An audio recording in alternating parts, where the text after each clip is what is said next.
След 10 000 години хората може изобщо да не изглеждат като хора, не само заради еволюцията, а заради технологиите, космоса и изборите, които правим днес. Представи си, че срещнеш своите наследници от бъдещето и дори не ги разпознаеш. Вече сме се променили повече за последните 200 години, отколкото за хиляди преди това. Телата ни се адаптират към екрани, комфорт и изкуствен интелект. И най-страшното е, че това вече се случва. Ето как може да изглеждат хората след 10 000 години. Някои промени са малки, но други са направо плашещи. Номер 10. Челюстите ни стават все по-малки, защото храната ни е по-мека и лесна за дъвчене. С времето мъдреците напълно ще изчезнат, а лицата ни може да станат по-тесни и различни от днешните. Номер 9. Постоянното гледане в екрани може да промени очите ни. Те може да станат по-големи или да развият защита срещу синята светлина, което ще промени начина, по който виждаме света. Номер 8. Милиони хора постоянно гледат надолу към телефоните си. Това води до така наречената текстова шия, която с времето може да изкриви стойката и дори да създаде костни израстъци.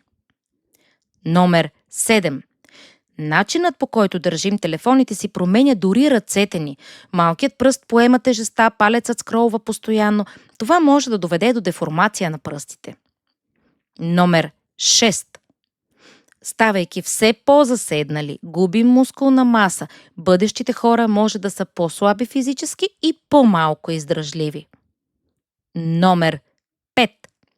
Ако изкуственият интелект мисли вместо нас, мозъкът ни може да се промени, може да стане по-малък или по-различно структуриран, защото вече няма нужда да помним толкова много.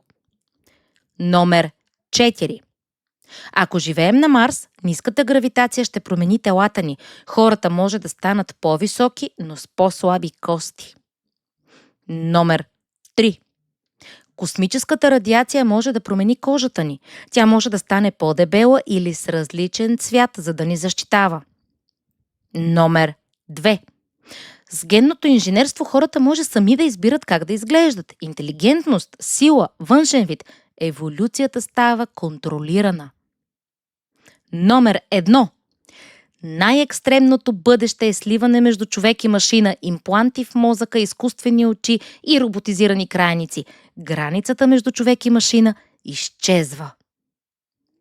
Истинският въпрос е дали се развиваме или подменяме себе си. Коя от тези промени те изненада най-много? Напиши в коментарите. И ако искаш още такива видеа, не забравяй да натиснеш subscribe.